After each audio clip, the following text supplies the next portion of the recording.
You get paid on Friday. By Tuesday, the money is somehow gone. You are not lazy, and you are not bad at math. You just never gave your paycheck a real job. That is what today is about. One simple rule: 3 numbers, no spreadsheets. It is called the 50/30/20 rule. 50% for needs, 30% for wants, 20% for saving and paying down debt. That is the whole thing. No app, no fancy software, no shame. Just 3 buckets that finally make your money behave. Grab a coffee, get comfortable, and let me walk you through it. The reason most budgets fail is that they try to control every single dollar. You track 30 categories, then miss one day, and the whole system falls apart. The 50/30/20 rule works because it only asks you to remember 3 numbers. 3 numbers your brain can actually hold on to in a grocery store. So let's start with the money you actually get to use. Not your gross pay, not the big number on the offer letter. We care about take-home pay, the amount that lands in your bank account. That means after taxes, after health insurance, after your 401k, if you have one. Let's say your take-home pay is $4,000 a month, just to keep the math clean. Half of that is needs, so $2,000. 30% is wants, so $1,200. 20% is saving and debt, so $800. 3 numbers, 1 paycheck, 1 clear plan. Now let's talk about the first bucket, which is the biggest one. Needs are the bills you would still pay if life got boring and stressful tomorrow.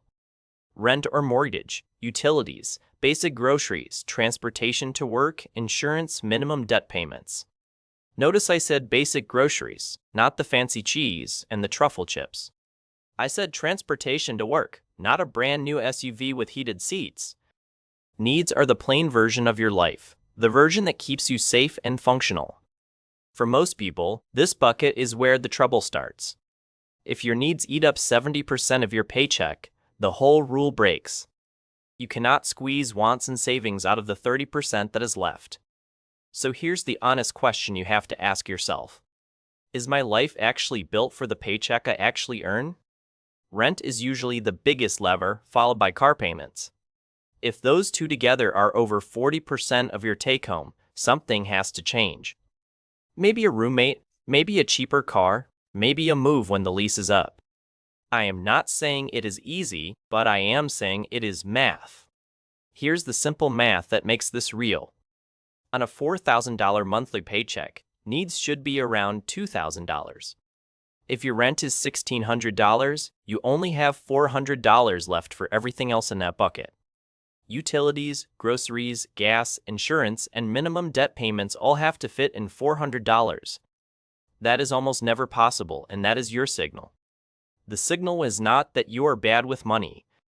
The signal is that your fixed costs are too high for your income. Fixing that one thing does more than 1,000 budgeting apps ever will. Now let's move to the second bucket, which is my favorite. Wants are the fun stuff, and yes, they get a real seat at the table. Streaming services, dining out, hobbies, travel, coffee runs, new clothes, concert tickets. A lot of budgeting advice tells you to cut all of this, and that is why budgets fail. You cannot white-knuckle your way through life with zero fun for 30 years. The 50/30/20 rule gives wants a real, guilt-free 30%. On our $4,000 example, that is $1,200 a month for enjoying your actual life. That is enough for a few dinners out, a couple of subscriptions, and a hobby or two. The rule is not that you cannot spend on fun. The rule is that fun has a ceiling, and the ceiling is 30%. When the wants bucket is empty, you stop, and you wait for next month. No credit card, no I deserve this, no quiet little tap at checkout. That single boundary is what separates people who save from people who wonder where it went.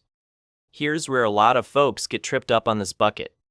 They think wants only means big stuff, like vacations and gadgets. But wants is mostly small stuff that adds up quietly. A 6-hour latte 5 days a week is $120 a month, or $1,440 a year. A $15 lunch 3 times a week is $180 a month, or $2,160 a year. two streaming services you forgot about is $30 a month or $360 a year. Add those three alone and you're at almost $4,000 a year in quiet spending. I am not telling you to cancel your coffee, I promise.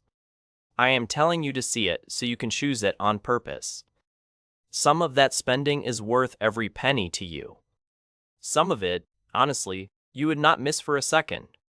The 50-30-30 rule forces that conversation without a single spreadsheet. Now for the third bucket, the one that quietly changes your whole life. 20% goes to savings and paying off debt beyond the minimums.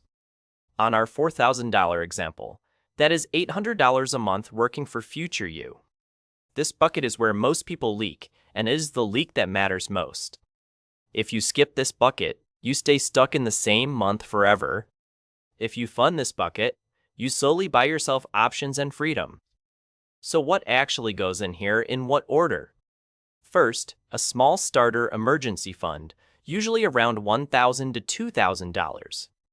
That covers a flat tire, an urgent care visit, or a surprise vet bill. Without it, every small problem becomes new credit card debt. Next, any high-interest debt, especially credit cards charging you 20% or more. Paying off a card at 20% is like earning 20% guaranteed. You will not find that return anywhere else, so attack it hard. After that, build a full emergency fund of 3 to 6 months of expenses. If your needs bucket is $2,000, that is $6,000 to $12,000 sitting in savings. Boring? Yes. Life-changing when the layoff email lands? Also yes. After the emergency fund, you turn toward long-term goals. Retirement accounts, a down payment fund, a car replacement fund, a kid's education fund. The bucket does not care which goal, as long as it is future-focused. Here's the simple math on why this matters so much. Saving $800 a month for 1 year is $9,600. Saving $800 a month for 10 years before any interest is $96,000. That is not a get-rich story, that is just showing up on autopilot. When you add even modest growth over time, the number gets seriously bigger. That is the quiet power of the 20% bucket. Now let's talk about a question I get all the time. What if my numbers do not fit 50, 30, and 20 exactly? Great news, they do not have to, and they rarely do at the start. The rule is a target, not a prison, and definitely not a personality test. If you live in a very expensive city, your needs might be 60% for a while. That just means your wants and savings buckets shrink until something changes. If you are aggressively paying off debt, you might run 60, 10, 30. If you are saving hard for a house, you might run 50, 10, 40. The point is to know your numbers, on purpose, out loud. Not 50, 30, 20 by accident, but by choice. That is the difference between a budget and a plan. So how do you actually set this up in real life?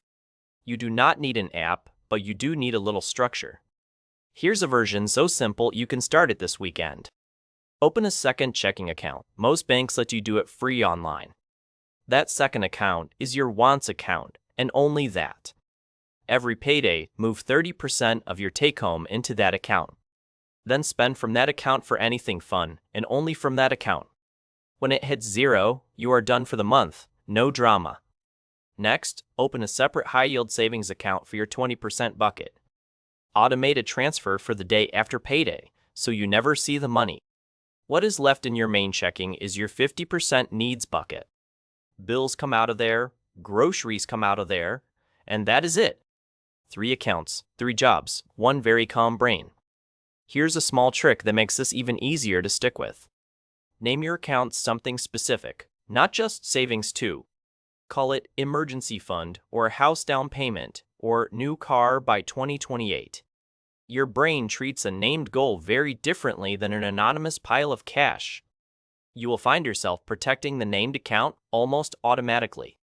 Now let's talk about the biggest mistake people make with this rule. They try to be perfect in month 1, then quit in month 2. You will overspend on wants sometimes, especially the first 2 or 3 months. That is not failure, that is just data about how you actually live. The move is to look at it, adjust one thing, and keep going. Maybe you cut one subscription, or you meal plan 2 nights a week. Small, boring changes compound faster than big, dramatic ones. Another common mistake is forgetting about irregular expenses. Car registration, holidays, birthdays, back to school, annual insurance premiums. These are not surprises. They are just annual bills pretending to be emergencies. Take the yearly total, divide by 12, and park it in the 20% bucket. If gifts and holidays cost you $600 a year, that is $50 a month. Now December stops mugging your budget every single year. Let's zoom out for a second and talk about why this rule works. It works because it matches how your brain actually makes decisions. Your brain cannot track 30 categories, but it can track 3 buckets. It works because it protects fun, so you do not rebel against your own plan. It works because it forces one uncomfortable question about your fixed costs. And it works because it turns saving from a maybe into a monthly habit. Habits beat willpower every single time, and this rule builds a habit. Let me give you a quick real-world example to tie it all together. Meet Sam, who takes home $3,500 a month. Sam's needs should be around $1,750, but rent alone is $1,500. That leaves $250 for utilities, groceries, gas, and insurance, which is not enough. Sam is quietly using credit cards to cover the gap every month. The 50-30-30-20 rule does not shame Sam, it just shows the truth. Sam's fixed costs are too high, and no app can fix that from the outside. So Sam gets a roommate at the next lease, dropping rent to $900. Suddenly needs fit in $1,750, wants get a real $1,050, and $700 goes to debt and savings. Same income, same city, completely different life in about a year. That is what one honest look at 3 numbers can do. Now think about your own 3 numbers for a second. Take your monthly take-home pay, whatever it really is. Multiply it by 0.5, then by 0.3, then by 0.2. Those are your target buckets right there on a napkin. Compare them to where your money actually went last month. Do not judge it, just look at the gap. That gap is not a character flaw, it is a starting point. Here's the truth nobody tells you about budgeting. The goal is not to track every penny for the rest of your life. The goal is to build a system that quietly runs in the background. Then you get to think about your job, your family, your hobbies, your dreams. Instead of thinking about money every day and still not knowing where it went. The 50-30-20 rule gives you that background system in about an hour of setup. That is a very good trade. So here's what to do this week in 3 small steps. Step 1. Find your real monthly take-home pay from your last 2 paychecks. Step 2. Calculate your 3 buckets, 50, 30, and 20. Step 3. Pick one bucket to fix first and only one. If needs are too high, start there, even if the fix takes months. If wants are eating everything, set up that separate account this weekend. If savings are at 0, automate even $50 a paycheck to start. You do not have to fix all 3 at once. You just have to stop pretending you do not know the numbers. Because once you know them, you cannot unknow them. And that is usually the moment things actually start to change. You do not need more discipline, you need a simpler system. You do not need a raise to start, you need 3 buckets and 1 honest look. 50 for needs, 30 for wants, 20 for future you. 3 numbers, 1 paycheck, 1 very different next year. That is the 50-30-20 rule, explained the way I wish someone had explained it to me. Try it for the next 30 days and see what shifts. I think you are going to be surprised at how quiet your money brain gets. And a quiet money brain is a very underrated kind of rich.